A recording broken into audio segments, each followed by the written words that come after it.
What's up, YouTube? We are going old school today. This is a 1970 Cadillac Deville Convertible, and it is fantastic. I think the lines on this car stretch all the way into the next zip code, and this is from a period when GM really just had their designs right.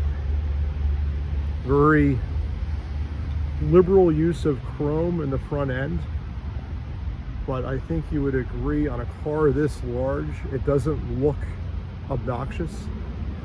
It's quite elegant, quite classy. I think these are not the stock wheels. These are aftermarket wire wheels in this car, but look at the lines. The trunk has enough room for roughly 13 and a half people, maybe 14 if they're small. And again, we can see the liberal use of chrome in the rear bumper. Man, it's just a car you could really look at all day and not get tired of it. So moving to the interior, you can see that bodies of these cars were built by the independent contractor Fisher during that time period. So these were lovingly put together. A lot of hand assembly went into these particular cars. You have some lovely details here for your window switches.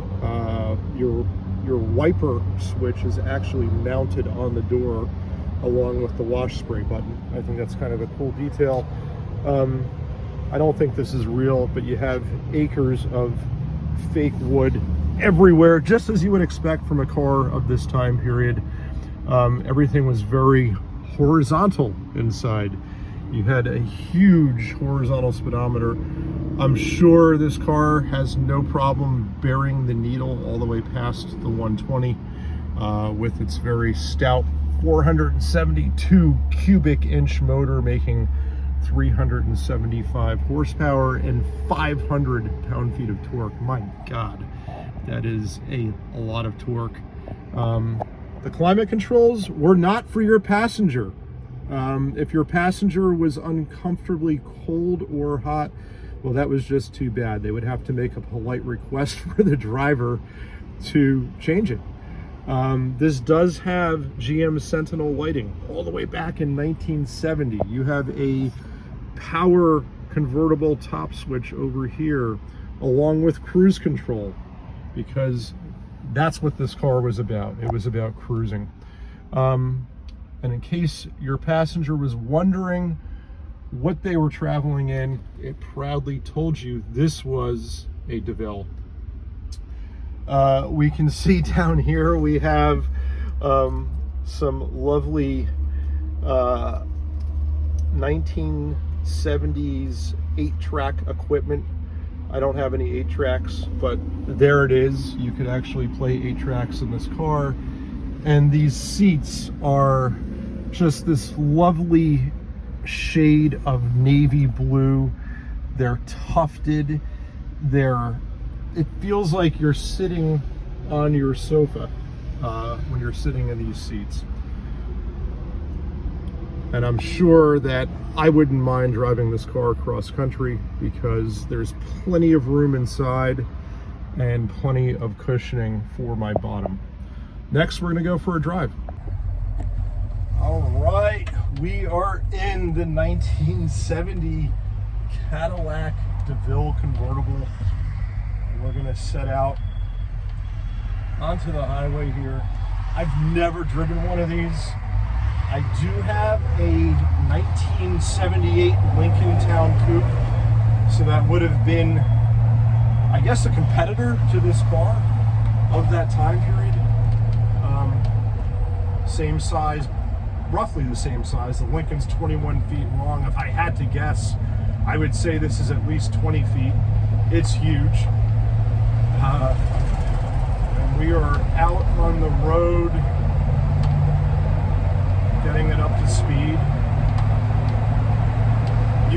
steer this car with literally one finger. The steering is just so feathery light. It's kind of crazy. And I'm piloting a car that weighs over 5,000 pounds, and I'm steering it with one finger. But, you know, we're sitting at about 60 miles an hour right now. It doesn't feel strained. It doesn't feel bothered. It feels quite comfortable. I'm sure we could go a lot faster. I don't have the road. I don't have the space to do that. But you can see why these cars were so excellent at what they did, which was just cruising. I mean, if you were out on the open road and you had to make a trip of 1,000 miles, why not? You could do it all day in this car, I think. The other thing that you notice is, like all cars of this period, you have a lot of glass. Massive windshield, very, very thin A-pillars up front. You have excellent, even though the hood is about, seems like it's 18 feet long, I can see the entirety of the hood in front of me. And the sight lines out of this car are really fantastic. There's really not even any blind spots. You can easily turn your head and see what's around you. And you'll notice that, well, you probably don't with that view, but the passenger door does not have a passenger mirror. So you had to rely on your peripheral vision and your sixth sense and your ability to kind of turn your head ever so slightly before you change lanes. I don't have one in my 1978 Lincoln either, so I guess I am quite used to it. It doesn't bother me. And I think if anyone spent a day or two with this car, they would easily acclimate. So we're coming into an off-ramp here, and this is probably what these cars didn't do so great, which was take corners. There is, I mean, zero road feel of what the front wheels are doing. Zero. You just kind of turn and hope that the car takes the line and you have grip.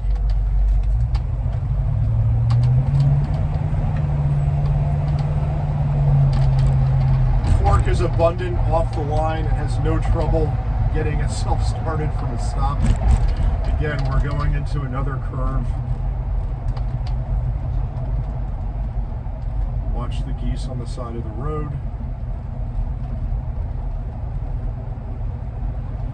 And I haven't really had to test the brakes. In fact, I hope I don't. I believe this does have four-wheel discs. One thing that's surprising about my Lincoln is how good it actually stops. That does have four-wheel discs.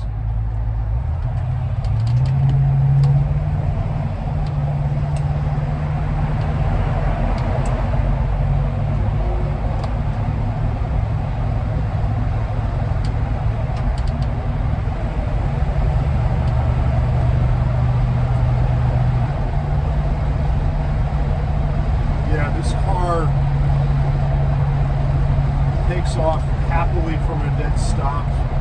It doesn't blow you away with power or anything like that, but torque is in abundance.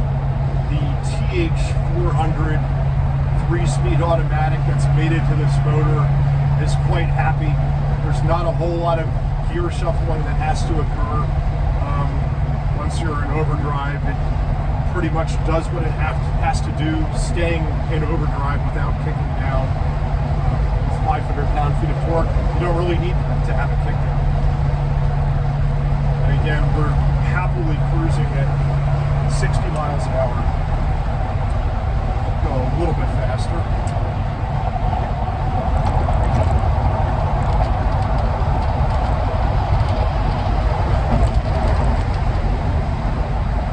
There's a lot of travel and a lot of float in the suspension. I just felt it going over the expansion joints in that bridge. And I mean, again, it's what you would expect from a car of this time period. You know, in today's world where everything is chasing faster and faster Nürburgring times and everything has to feel really buttoned down, this is kind of a welcome departure from all that. I mean, the single purpose of this car was to transport you in absolute comfort. It wasn't chasing after road holding or Nürburgring times or anything else. It just wanted to get you there in supreme comfort. And I think that's what this car does. Even if it is a little bit too floaty for my taste, there's a nostalgicness to it that I really, really enjoy, because you just don't find it in cars anymore. The brakes are easy to modulate. They're surprisingly not very soft. The pedal is pretty firm. Seems to haul the car down pretty easily. I haven't had to do any panic stops. Again, I'm hoping we don't have to. There's a nice little rumble to the exhaust as well, letting you know that you have something with 472 cubic inches of displacement. This is what GM would have called a big block motor back in the day.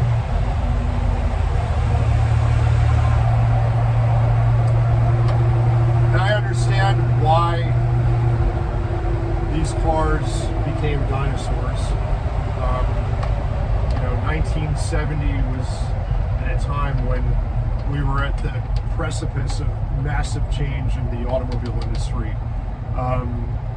The EPA was introducing legislation for emissions, which meant that you had cars that were going to have catalytic converters and, you know, all sorts of evil things that had to happen in order to do that. You know, many said that post 73 these motors became strangled with emissions controls, and they did.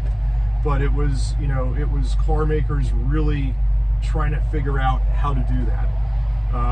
And by, you know, the late 1980s, it was all but a forgotten memory, because every car had catalytic converters, and all of the previous, you know, running issues and, you know, skyrocketing temperatures that you would have that went with those cats, they had it all figured out. But this car was pre-catalytic converter, and it, you know, again, it was right before they started downsizing cars, downsizing engines. By the late 1970s, the party for this type of car was completely over.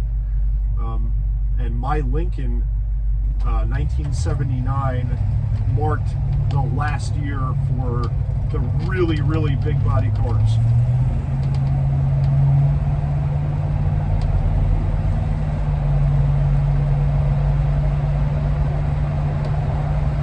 I just love how effortlessly this goes down the road. If there was one word to summarize the way this car drives, it is effortless. We're not going to make this turn. I'm not going to try. And I do want to lend special thanks to Mr. Ron Sheffield, my colleague, who is the proud owner of this car. And he's had it for many, many years.